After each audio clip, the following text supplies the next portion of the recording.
Hey, it's ODB, aka The Lincoln Addict, and wanted to hit you guys with an update, just kind of maybe start a web series here of additional videos that I'll be doing. If you haven't already, please go out to your favorite podcast app and search Lincoln Addict Podcast. If you've got an iPhone, you already have a podcast app pre-installed. It's a purple icon. Just tap on podcasts and search Lincoln Addict Podcast. So thanks to those that have continued to listen. Episode 15 just dropped this Labor Day weekend, and I talked a little bit about Project Smuggler's Blues. So I wanted to kind of jump in and talk about something that really ties into this week, 44 years ago. So I want to give a huge shout out to John Cashman. He is a guy, as this shirt says, on location repair and service. He has sold me a few parts I've needed. We've had him on the podcast, or I've had him on. And just a good guy. He's been working on these cars about 40 years. And huge shout out to John. That's one of his shirts that you could purchase on his website. Okay, so 44 years ago, the car that I own was sold at the Auburn auction. I purchased the car in December of 2017. And his daughters of the seller, he was ill at the time. So he was actually in the hospital battling a challenge he had. They were gracious enough to kind of give me some paperwork.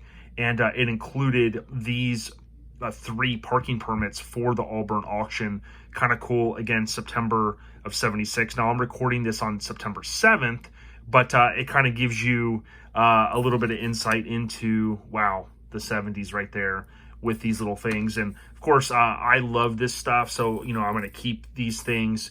And what I did was I started a little binder for my 64 Lincoln Continental, also known as Project Smuggler's Blues. It's a triple blue 64. So blue interior, blue paint, blue top. This is an original window sticker that came from someone I purchased it from. He had obtained several of these from an old dealership. And he's kind of a picker, if you will. And he picked one up, or I picked one up, and then my buddy Tony, I believe, has picked up 1 or 2 up for the 65, which was cool. So I think he's sold out of these now. This was part of the auction. I don't know if it was actually, I think it was part of the Auburn auction. So this is something I, of course, went ahead and put in the little booklet here. Now, something here, this was kind of cool. This was just like a note that was left for the gentleman at one point or another. It was left on his underneath his wiper. So I kind of kept that. Now, this box actually prompted me a little while ago to maybe start doing these videos. When I bought the car, there was not a hood ornament on the car at the time. And this is actually the one that was inside the glove box. And the funny thing is, I'm actually going to put this one back on. It kind of has a nice little ratty look to it, as we call it. It's got a little bit of pitting. It's just an original hood ornament, which I freaking think is awesome. Now, you can imagine someone, back in the day, they're like, oh, I want to put a nice shiny one on there. So you go to the dealership and you buy one. Well, this was dated October 2nd, 1978. It's upside down there where they stamped it. And guess what? It was only $14.51. Now, the new one was in this box. Of course, it's NOS, and anytime you buy an NOS piece, it doesn't mean it's show quality. It just means it's new old stock. Now, this piece, I actually have it on in my shop right now, but this one here, I'm going to put back on to the car. Now, some of you would probably go, well, why? And it's just, I don't know, man. It's got a little bit of character to it. My car is going to be driven for some time before I ever really go and paint it. I really like the patina kind of original look to it, and this will fit in perfect with it. But yeah, could you imagine an original, which I have in the box with the little kind of paper and then the receipt? He only paid $14.50 for this thing, which is crazy. Back in 79, October, I wasn't even a year old then. Now, on Lincoln Addict episode 15, I talk about this document. This is something John Cashman will send out if you do business with him, and John's information is there, including his phone number, and of course I mentioned his website Convertible Lincolns with an S on the end.com. This is the numbers of the production for the vehicles. Now, as far as I know, this is accurate. I've seen some different things out there, and give or take, if you take a look at the convertibles, 61, 2800, 62, 3200, 63, 31, so on and so forth. You get a quick glimpse into these numbers aren't even super high. Now, of course, the front ends weren't even refined in 65, so you saw their sales numbers were a little bit higher, but you could see they kind of increased for the most part, except for here to here, each year. Now, when they got to 66, they kind of went down. They obviously restyled them. And then 67, believe it or not, only 2,276 convertibles were made. Of course, the coupes did really well.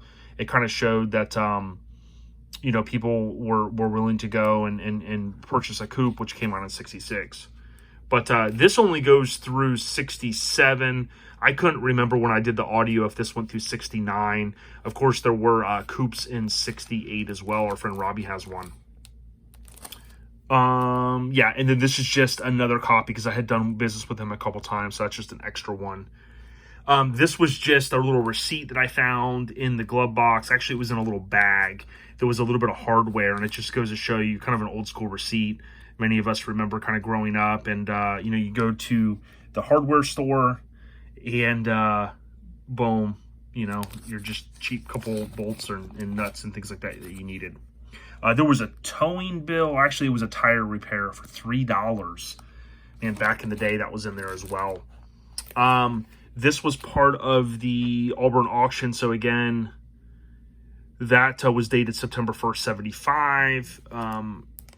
And this was, so I think this was the piece earlier that I showed you. That was probably part of that one in 75. And then here, I've looked through this a couple times. He had circled several Lincoln Continentals, and it's kind of crazy to see what what the prices were or anticipated back then. So I kept that. Of course, it folds out. I can't really fold that out at the moment. Maybe in the future I'll do a video on it. This is, I call it a program. Lincoln Mercury Treasury of World's Fair and New York's attractions. So I've really kind of become someone that wants to learn more about the World's Fair. 64, 65, of course, up in New York. There was the Magic Skyway, so I've made some posts about that. You could tap on the hashtag to see more information, some of the photos that I've been able to kind of pull together. Really, the rest of what I have just in this for now that I'll show you is I do kind of collect some of the vintage advertisements. So these were in obviously a lot of different magazines. I don't have them all, but I have a little collection that's kind of coming along here, and I usually keep those in here. I'll go and frame some of them at some point. This was Motor Trend. So many of us know Motor Trend today because of the television channel. They've obviously acquired a lot of different publications and things like that over the years. Now, a lot of us go on our Apple TV to the Motor Trend app and watch shows like Roadkill and things like that. But long before the television channel, you had the Motor Trend magazine, and this was the road test for the 64. Pretty cool. Love the artwork of it, the illustration, and pretty cool information in it. And of course, you got Hearst, big name, still today, but was the cool stuff back in the day. This is something I'm not going to share today. More information coming this year, or actually this month. Lincoln Continental 1964 press information. So something cool that I've acquired there. But just a few little things that I wanted to share with you guys. Part of my 64 Lincoln Continental, and just some of the collector things I put together over the course of time. But again, just to kind of close this out and keep it under 10 minutes, thank you so much to everyone that listens to Lincoln Addict Podcast. You can go on our lifestylepodcast.com, which is the other podcast I produce, and you could purchase stickers. Right now I've got black and red stickers, so thanks for anyone that does that. They're 20% off right now.